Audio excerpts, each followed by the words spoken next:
Voltando ao nosso estudo do livro Nas Fronteiras da Loucura, médium Divaldo Franco e o espírito Manuel Filomeno de Miranda. A visita à enferma. Não obstante conhecêssemos as penosas vibrações de desconcerto psíquico em faixas de alto teor pestífero, as condensações que pairavam no ar, pela densidade pastosa escura, causavam-nos mal-estar. A aspiração do nevoeiro pelos seres humanos, sem dúvida, produzia compreensíveis transtornos emocionais, a prazo mais dilatado com os efeitos orgânicos. A população invisível, ao olhar humano, era acentuadamente maior no tresvairar das fortes sensações, de que se não havia libertado com a morte. Disputava-se, como chacais, a vampirização das vítimas inermes telecomandadas. Estimulava a sensibilidade e as libações alcoólicas de quem participava. Ingeriam drogas de que os seus comparsas físicos, verdadeiros intermediários submissos, se auspiciavam. Dificilmente se poderia distinguir se as pessoas eram cópia rude das faces aberrantes dos desencarnados ou se esses os imitavam, tal a sintonia e o perfeito intercâmbio sustentado. Enquanto eu refletia sobre a turbamulta que se entredevorava, enseguecida, o nobre amigo advertiu-me: Miranda, onde a criatura coloque suas aspirações, aí encontra o intercâmbio. O ser humano é o somatório de seus anelos, ou seja, de suas esperanças, dos seus desejos e realizações. Enquanto não elabore mais altas necessidades íntimas, demorar-se-á nas permutas grosseiras, na faixa dos instintos primários. Em razão disso, a humanidade padece de carências urgentes nas áreas rudimentares da vida. Deixando-se martirizar pelos desejos inconfessáveis, ainda não se resolveu por uma conduta realmente emocional, que lhe permita o trabalho íntimo de desembaraçar-se das sensações que respondem pelos interesses grosseiros, geradores das lutas pela posse com a predominância do egoísmo. Então, o que está sendo explicado aqui? Enquanto o ser humano se mantiver egoísta, necessitando de vícios, de posses, ele vai continuar sendo usado pela espiritualidade ignorante dos planos desencarnados. Continuando. Como desejasse examinar a questão sem enveredar pelo campo da crítica inoperante, acrescentou: a fixação das paisagens sombrias desacostuma a percepção estética para as visões harmônicas da natureza. Da mesma forma, experimentando o ser humano as impressões do prazer selvagem, desinteressa-se da aquisição de valores estéticos e liberativos da alma. A transposição de planos e aspirações, enquanto se está na área da sofreguidão e do exagero carnal, somente ocorre apesar do tributo de dor e a fortes aguilhoadas da aflição. Toda ascensão exige a colaboração do sacrifício, ao lado das renúncias. A visão dos amplos horizontes coloridos somente é lograda após a vitória sobre as baixas, sombrias e as veredas tortuosas. O fatalismo da vida é para o bem e a destinação é para a felicidade. Consegui-los ao impulso do amor ou conquistá-los apenas de sofrimentos são as escolhas únicas que se terão de fazer. Ou seja, nós precisamos escolher pelo melhor e não pelo mais fácil, não é? Continuando. Até agora, a conquista do belo e a liberação dos vícios têm sido desafios para os espíritos fortes, que marcham à frente, despertando-os da retaguarda, anestesiados na ilusão e aguilhoados aos prazeres aliciantes e venenosos. Não nos cabe, todavia, duvidar da vitória, do amor e do êxito que todos conseguirão, hoje ou mais tarde. Auxiliá-los a desvencilhar-se das fortes amarras que os infelicitam, convidá-los à experiência da renovação, constitui os nossos deveres de agora. Em consequência, o nosso céu tem seus limites nas aberturas dos sofredores à vida, ensejando-nos ampliá-lo ao infinito, no qual eles também desfrutem de esperança e paz. Silenciou o comentário quando nos acercamos de área ajardinada, onde árvores vetustas, ou seja, antigas, derramavam beleza em contraste com os blocos frios de concreto armado. Não tive dificuldade em identificar o hospital psiquiátrico. Vocês, meus amigos, me perdoem, porque vez ou outra eu vou trocar automaticamente a palavra que está no texto por uma palavra mais moderna, para facilitar o entendimento de todas as pessoas. Então, aqui onde diz nosocômio, vamos falar o hospital. Continuando. A movimentação dos espíritos era acentuada. Vítimas de algozes de hoje, renovando os dramas do passado, em que as personagens mudaram de posição, mas não de sentimento nem de objetivos. Estarreciam à primeira vista. As descrições mais fortes, as pinturas com as cores mais vivas da ficção literária não conseguiriam retratar a tormentosa realidade. Como em parte alguma a criatura humana se encontra sem paternal auxílio de Deus, notava-se igualmente a presença de entidades benfeitoras que se especializaram no socorro dos alienados de ambos os planos da vida, participando dos mistérios da caridade fraternal, ungidos de amor e profundo respeito às vidas dos próprios infelizes engodos. Chegando à entrada do pavilhão central, de linhas austeras e construção mais antiga, fomos recebidos por gentil enfermeiro que já conhecia o benfeitor. Habituado àquelas incursões de auxílio, especializado, levando-nos imediatamente à presença de nobre entidade que externou um sorriso jovial em saudação de alegria. Fui apresentado na condição de participante da experiência caridosa, vindo a saber que aquele espírito fora, na Terra, nobre discípulo das teorias freudianas e que se aferrava, tentando explicar a patogênese da grande maioria das alienações mentais, conforme o esquema do ilustre médico austríaco. Ignorando ou esforçando-se por desconsiderar a problemática da imortalidade da alma, foi, no entanto, excelente trabalhador de saúde mental naquela mesma cidade. Ao desencarnar e constatar que, por si mesmo, a realidade que o fascinou, ofereceu-se a prosseguir, laborando na casa onde antes trabalhava com afinco e abnegação.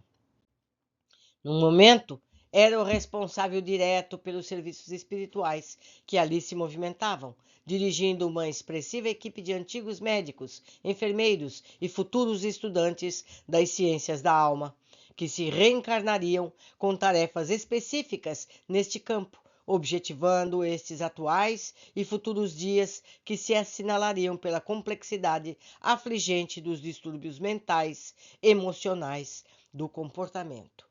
Então, o que está descrito aqui? Que ali nesse hospital estavam presentes para trabalhar espíritos que no passado já trabalhavam com os problemas mentais. Que esses espíritos, muitos deles estudantes, reencarnariam já com esses conhecimentos dos problemas mentais serem também espirituais. Estão lá sendo treinados. O hospital não se destinava apenas, como de supor-se, ao tratamento dos pacientes encarnados. Na maioria que se agitava, numa comunidade viva, pulsante e especial, as soberanas leis haviam estabelecido um programa de lapidação íntima para a quase generalidade dos seus membros. Organizaram uma escola de bênçãos, onde se aprendia, mediante as lições vivas da dor, erguera-se um templo à caridade e à oração, em forma de trabalho contínuo em socorro aos acolhidos pelas vicissitudes purificadoras. Para uns, encarnados ou não, fazia-se um purgatório, no qual as aflições selecionavam os mais aptos ao progresso, em razão da humildade, da resignação ante os imperiosos resgates de que se faziam devedores pela intemperança e desequilíbrio em que delinquiram. Outros tantos defrontavam a oportunidade de aprender servindo e de amar ao próximo na contingência das amargas e rudes reparações. Expressivo número deles, no intercâmbio das desditas, tornava-se inconscientemente instrumento da vida, fomentando o próprio e o crescimento do quem afligia. Podia-se dizer que era uma estranha cidade, com seus estatutos legais, suas características, sua população e governança dentro de outra cidade. Espírito muito perverso, atribua-se o dever e o direito de administrar os corretivos que se aplicavam na, entre aspas, comunidade, inteirando-se das ocorrências que ali sucediam e tentando combater a interferência do bem. Ganhara o posto como conquista natural, em que se considerando a sua folha de serviços, assinalada pela impiedade e crueza dos métodos que se permitia aplicar nos quem tomava como adversários ou vítimas da sua imensa alucinação. Era natural, portanto, que os enfermos encarnados sofressem sevícias cruéis de seres impenitentes de ambas as esferas de ação. O que aqui está dizendo? Que médicos, obsessores, desencarnados também tentavam atuar ali. E eles influenciavam o estado psíquico dos que estavam encarnados. Continuando e repetindo. Era natural, portanto, que os enfermos encarnados sofressem sevícias cruéis de seres impenitentes de ambas as esferas de ação, do corpo, de funcionários inescrupulosos em sintonia com os espíritos terríveis e fora dele. Não é interessante isso? É bom que saibamos. Continuando. Emaranhados nas teias da alienação mental e da obsessão, expungiam os delitos, sob a natureza dos aficionados de outrora, ou instrumentos irresponsáveis do curso da vida, que a ninguém deixa órfão da oportunidade de crescer e evoluir. Desencarnados, igualmente alienados, sofriam, por sua vez, subjugações cruéis, sob tormentos inenarráveis, nas mãos de seus sicários, dos quais a morte não os libertava. Não obstante, como nos referimos, fulgurava divina ali a luz da caridade, auxiliando uns e outros, ao mesmo tempo clarificando as mentes e apontando rumos para os lutadores futuros das desobsessões e terapias psiquiátricas. Laboratório vivo e pulsante, oferecia o resultado das experiências humanas na ambivalência do bem e do mal, que a si mesmas se faziam as criaturas, mediante o livre-arbítrio de que dispõem no processo evolutivo. Transitava-se desse modo em faixas de vibrações especiais, correspondentes às finalidades dos mistérios e consoante ao estado espiritual de cada grupo de ação.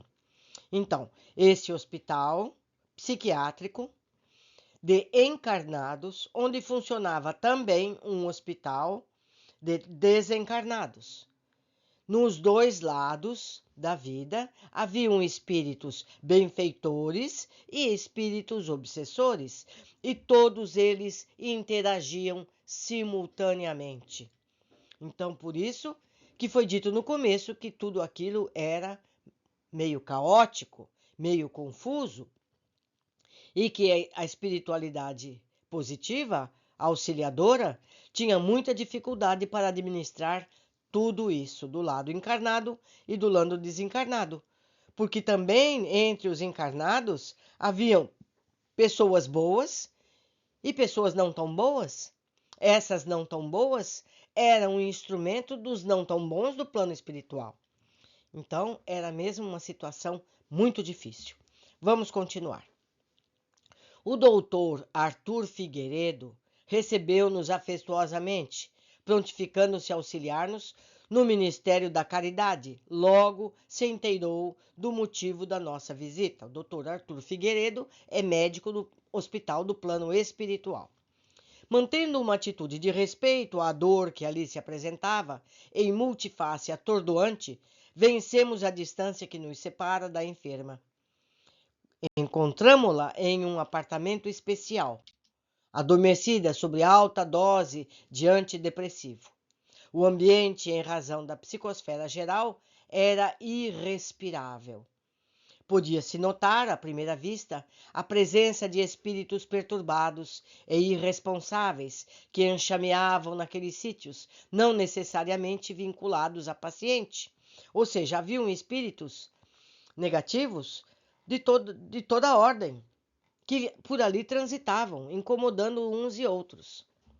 Seguindo, solicitado pelo olhar percussiente do coroável Bezerra de Menezes, o diretor espiritual elucidou paciente. Trata-se de uma jovem senhora de 25 anos, vitimada pela irresponsabilidade moral.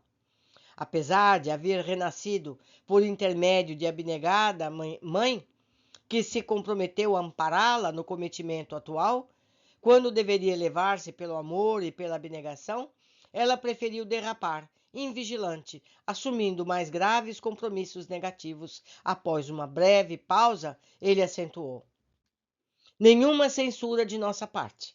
A falta de visão a respeito da vida, como um todo harmonioso, responde por muitas insânias a que se entregam os seres humanos. Quando se compreenda que o corpo é efeito e não causa da vida, no qual se estabelecem as bases da elevação.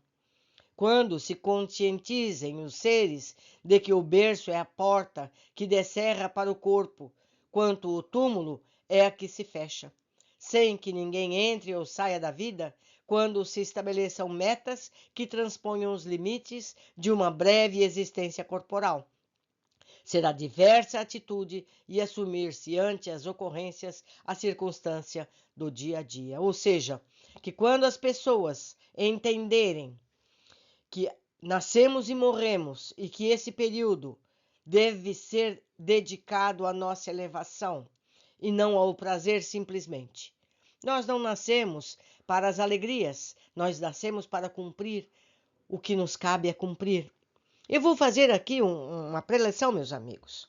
Quando a gente entra na escola, a gente entra para fazer as brincadeiras ou a gente entra para conseguir o diploma, a aprovação, a capacitação? Se der tempo, a gente brinca. A vida é a mesma coisa. A gente nasce, a gente vem para a vida para aprender, para melhorar, para ser alguém melhor do que quando aqui chegamos. Se der tempo, a gente também se diverte. Mas não esse é o nosso objetivo. Já a maioria das pessoas pensa que nasceu para gozar, não é? Vamos continuar a nossa leitura. Somente a visão reencarnacionista responde pela forma de uma perfeita integração do espírito no processo de ascensão. Nossa irmã Julinda é uma prova disso. O seu drama atual tem raízes muito profundas, que se encontram fixadas nas existências passadas. Sintetizando a análise da enferma, esclareceu o prestativo. Do ponto de vista psiquiátrico, ela fez um quadro de psicose maníaco-depressiva, que se apresenta com gravidade crescente. Da euforia inicial, passou à depressão angustiante, armando um esquema de autodestruição. Inicialmente, foram-lhe aplicados os recursos da balneoterapia, buscando-se produzir uma melhor circulação sanguínea periférica, através das duchas rápidas, ligeiramente tépidas, ligeiramente mornas. Logo após, foram aplicados opiáceos, ou seja, medicações, e agora associam-se os derivados barbitúricos e o eletrochoque, sem resultados favoráveis mais expressivos. Veja, meus amigos, quanta dor. Graças aos recursos financeiros de que dispõe, é possível mantê-la isolada, sob regular assistência. Ao lado desses, o concurso moral da mãezinha e o devotamento do esposo têm lhe sido de grandes benefícios, evitando-se males maiores.